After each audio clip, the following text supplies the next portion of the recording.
apapun teknologi yang mereka punya, yang terbaru, tercanggih, terkeren, semua diimplementasikan di sini.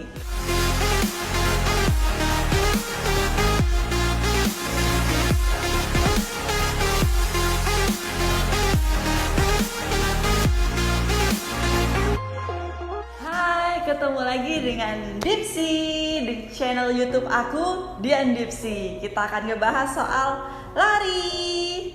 Sebelumnya, terima kasih banget untuk teman-teman yang kemarin udah subscribe, like, dan juga komen di video aku yang sebelumnya.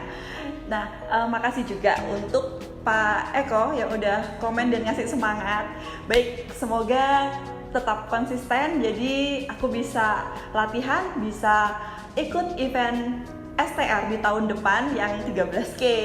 Semoga kita bisa ketemu di event itu.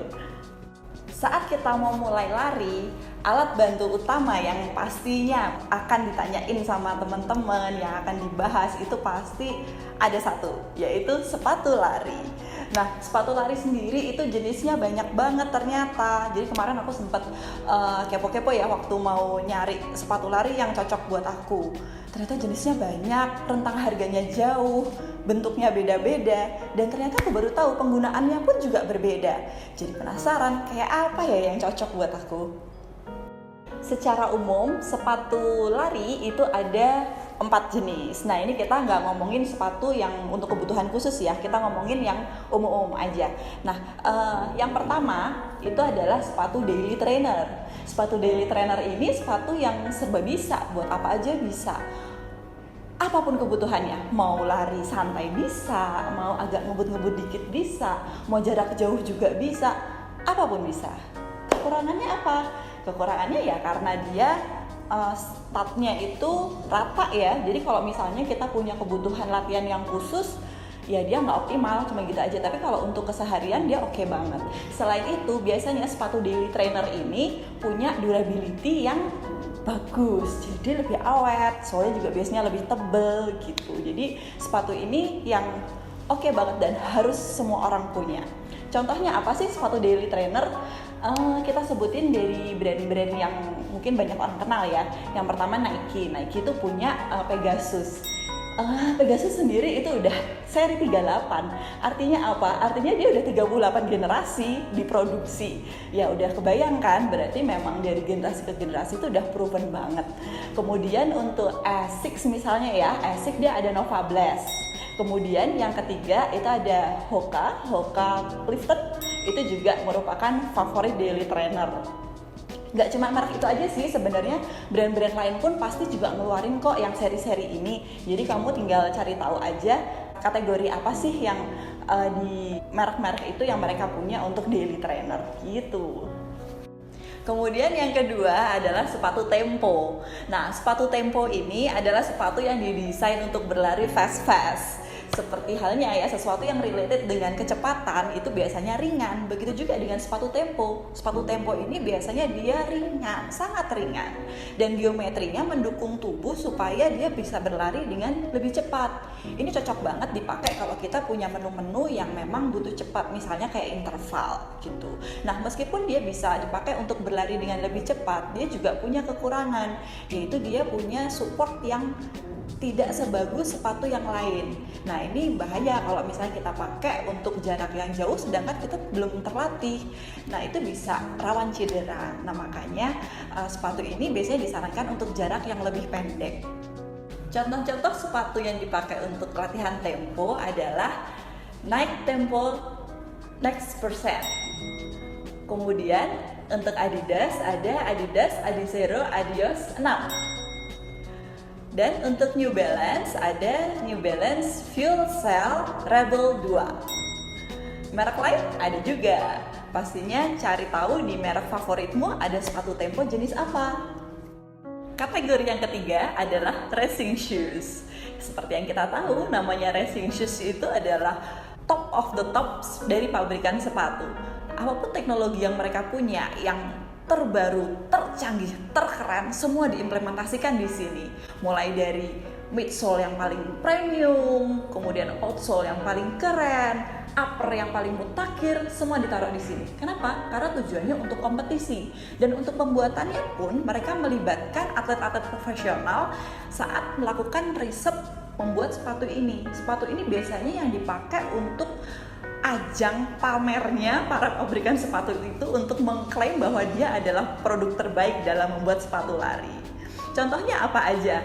Nah, untuk yang pertama misalnya ada Nike ya. Nike dia ada Vaporfly Next Percent 2. Kemudian untuk New Balance dia punya Fuel Cell RC Elite seri kedua juga. Kemudian untuk Saucony ada Endorphin Pro seri kedua. Merek lain ada juga. Pasti mereka punya sepatu andalan yang paling keren dan punya teknologi paling mutakhir versi masing-masing brand sepatunya. Nah, oh iya, untuk sepatu race biasanya dia dilengkapi dengan plat karbon di dalamnya.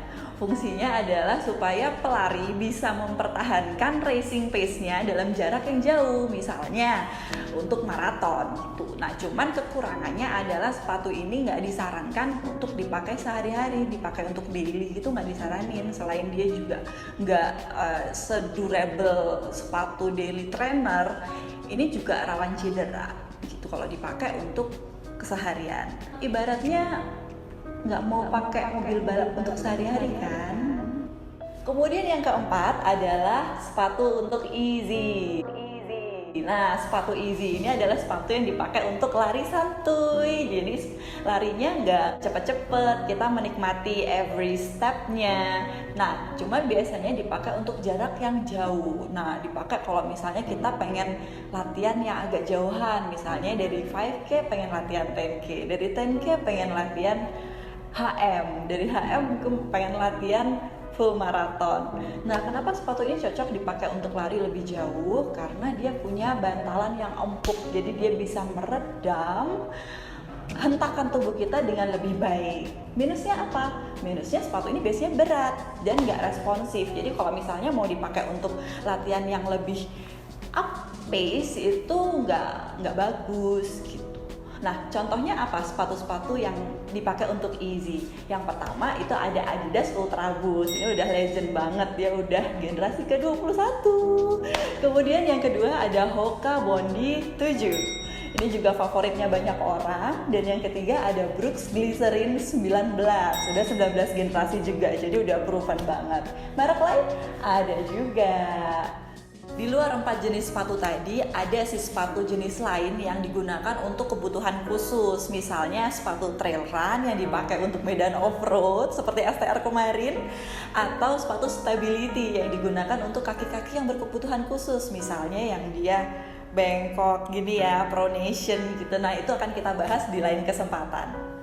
Nah, tadi itu jenis-jenis sepatu yang bisa teman-teman pilih sesuai dengan kebutuhan kalian. Kalau aku sendiri pakai sepatu yang mana? Kalau kita cuma punya satu sepatu, aku akan pilih sepatu jenis daily trainer. Nah, serinya yang apa? Biasanya aku pilih satu seri yang tahun sebelumnya. Kenapa? Sebagai kaum mendang-mending, harganya selisih jauh banget, pasti dia lebih murah, dan perbedaan speknya biasanya cuma beda di uppernya aja. Nah, bahan upper ini nggak terlalu signifikan sih bedanya untuk kita ya. Nah, kecuali kalau misalnya dia emang udah yang berbeda di midsole-nya, nah itu akan memberikan experience yang berbeda. Aku akan mempertimbangkan untuk membeli seri yang terbaru.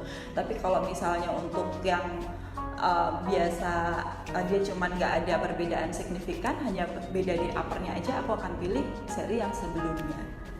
Semoga video kali ini bisa bermanfaat bagi teman-teman yang sedang galau mau milih sepatu apa. Nah, untuk teman-teman yang sekarang udah mulai lari nih, sepatu apa sih yang kalian pakai? Boleh dong ditulis di kolom komentar, dan jangan lupa subscribe juga channel ini supaya nggak ketinggalan di postingan-postingan berikutnya. Nah, untuk video berikutnya kemungkinan aku akan ngebahas soal jam, karena ini tadi juga baru banget datang ya, smartwatch. Kita akan ngebahas di next video. Barangkali ada teman-teman yang juga baru hunting smartwatch untuk mendukung olahraga lari kalian. Oke, sampai ketemu di Jogja lagi.